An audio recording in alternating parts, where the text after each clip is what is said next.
भद्रवाही जय भद्रवाही दोस्तों। आज हम आपको एक ऐसी डिश के बारे में बताएंगे जो इक्वल टू एक्सटिंक्ट है। लोग बना नहीं रहे, इसे खा नहीं रहे, पर मुझे समझ नहीं आया कि क्यों नहीं बना रहे। तो देखिए, इसको बनाने के लिए हमने ली है आधी कटोरी मक्की, जो ज़िंदा मक्की होती है,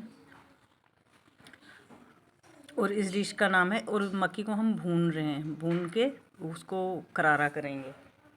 डिश का नाम है कचौटी, और सबने अपने बचपन में खाई होगी। ये मल्टीग्रेन और बहुत ज़्यादा पौष्टिक आहार है आपके लिए, आपके बच्चों के लिए, जिसे हमारे बुज़ुर्ग तो बहुत पहले ही समझ गए थे। और मोदी जी ने आजकल प्रचार करना शुरू किया कि मोटे अनाज खाओ, मिलेट्स खाओ, लेकिन हमारे भद्रवाहियों ने इसको भुला दिया हुआ है।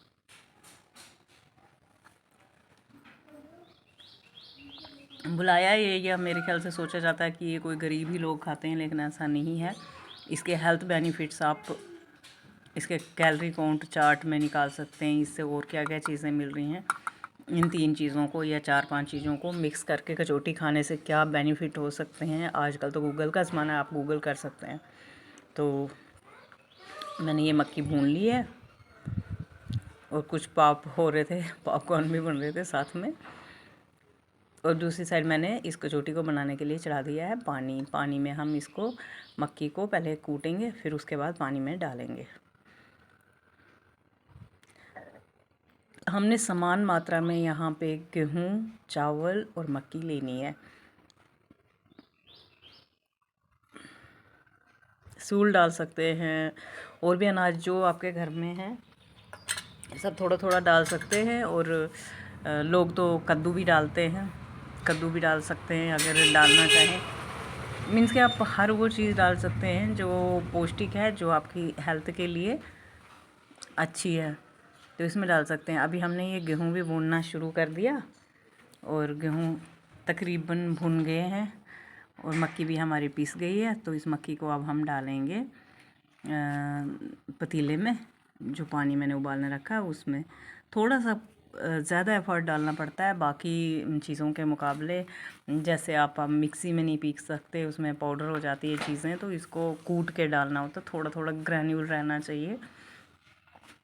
तो ये हमारी माएँ रोज़ करती थी, कोई आज की बात नहीं है। तो उनका रोज़ का रूटीन होता था, सुबह जब लोग खेतों से ज़मींदारी करके आते थे तो घर में कचौटी बनी होती ही थी। उसका कारण था कि वो पूरा दिन के लिए हाइड्रेटेड फ़ील करते थे, साथ में वो इतने अनाज की ताकत भी उनको मिलती थी। तो आपने देखा होगा कितने मज़बूत लोग होते थे पहले के, और ये इतना सिंपल होता था, कोई स्पाइस नहीं, कोई कुछ नहीं। तो उसके साथ ना उनकी बॉडी जो है वो बहुत ज़्यादा मज़बूत बनती थी। तो यहाँ पे हमारा मक्की पिस गई है। यही बस पार्ट मेहनत का है, जहाँ मक्की को पीसना है, जहाँ गेहूँ को पीसना है, और जहाँ हमने चावल भी भून के पीसने हैं। सूल को तो बस फुला के डाल दिया जाता है, इतना कोई मेहनत नहीं है। और मेरे पास थी नहीं तो मैंने डाली नहीं। और आप इसमें बादाम वगैरह गिरियाँ कूट के डाल सकते हो, तो आपकी मर्ज़ी है। यहाँ थोड़ी गर्मी हो गई थी तो मैंने गिरी भी नहीं डाली। ऐसी कितनी चीज़ें हैं, ऐसी इतनी सारी चीज़ें हैं हमारे वहाँ जिनका होना बहुत ज़रूरी है हमारे मेनू में, लेकिन हो नहीं रही हैं। जैसे कि सत्तू, जोखे, भटूरू, वो ऐसी चीज़ें हैं जो सेहत के लिए बहुत ही ज़्यादा ज़रूरी है। और देखिए, हमने उसी कटोरी से नाप के यहाँ पे चावल भी भून रहे हैं हम, और साथ में हम गेहूँ कूट देंगे।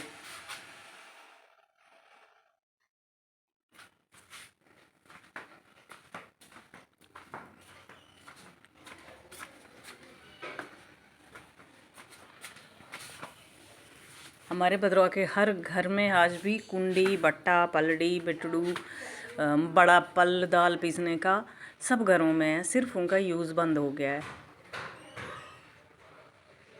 और इसमें जो कुंडड़ी में कुटी हुई चटनियाँ हैं उनका स्वाद दूसरे जो हम मिक्सी में पीसते हैं उसके स्वाद से बहुत ही डिफरेंट होता है। अगर आपको खाने बनाने का थोड़ा भी शौक़ है तो आप तो प्रेफर करोगे कि पत्थर पे ही पीस के खाओ।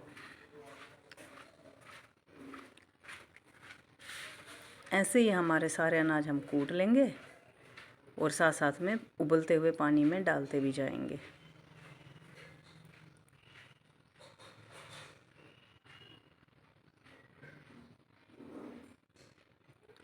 जब हमारी माताएं बहनें खाना बनाती थी ना बड़े वाले, तो वो कुकिंग नहीं होती थी, वो खाना पकाना नहीं होता था, वो एक तरह से तपस्या होती थी।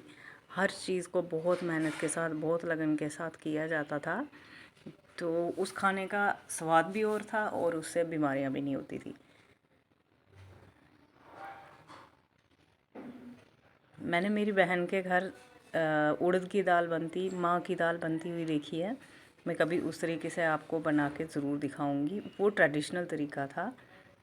वो दाल इतनी टेस्टी थी कि इस बात को मेरे ख्याल से मेरी बहन की शादी को भी अब 50 ईयर्स होने वाले हैं, तो उसके शादी के आसपास 2-3 साल आगे पीछे मैंने वो दाल खाई और मुझे आज तक याद है। तब मैं काफ़ी छोटी होती थी, तब वो खाई है मैंने।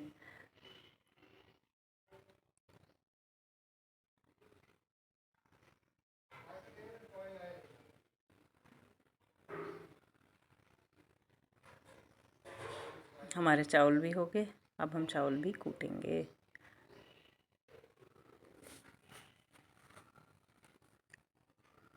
देखिए यहाँ पे जो जितने दोनों अनाज हमने इसमें डाले वो अब पकना शुरू हो गए।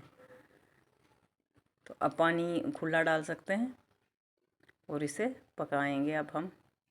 अनलेस वो गल जाता है ना, आप उसमें स्टार्च बन जाता है, तब तक हमने इसको पकाना होता है।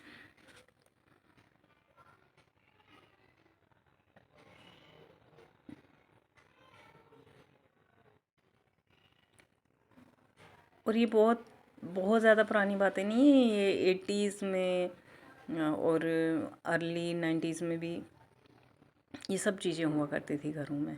एकदम से 2000 के बाद इतना बदलाव आया है रहन सहन में कि ये चीज़ें अब लोग पूछ नहीं रहे।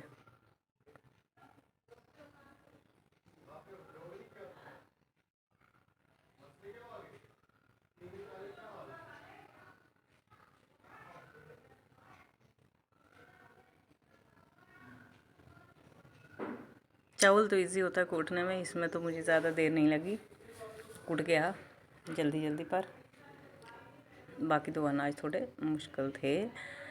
इसके बाद हमको इनको कोई फ़िक्स टाइम नहीं है, आपको जब लगे कि थोड़ी थिक हो गई है कंसिस्टेंसी, तो कचौटी प्रिपेयर समझ लो आप। जब ये सब गल जाता है तो कचौटी का ये मान लो कि टाइम पूरा हो गया है। कोई फ़िक्स टाइम नहीं है, आपने अनाज बहुत बारीक कूट के डालें आपको थोड़ा कम टाइम लगेगा, और आप अगर इसको कोयले पे चूल्हे पका रहे हैं थोड़ा ज़्यादा टाइम लग जाएगा। तो यहाँ हमने ये कचौटी बन गई है तकरीबन 10-15 मिनट में, और हमने इसमें नमक ऐड कर दिया। आप अपने टेस्ट के हिसाब से थोड़ा ज़्यादा जैसे खाते हो वैसा नमक ऐड कर दिया। तो उसके बाद हम इसको थोड़ा सा मामूली से ठंडा होने के बाद परोसेंगे। गैस करते हैं ऑफ और इसको थोड़ी देर के लिए ठंडा करेंगे और ठंडा करके खाएंगे हम। मैंने क्योंकि इसमें बादाम नहीं डाले हैं कूट के या ड्राई फ्रूट्स नहीं डाले हैं, तो मैं ऐसे ही ऊपर ऊपर से 3-4 गिरी डाल देती हूँ।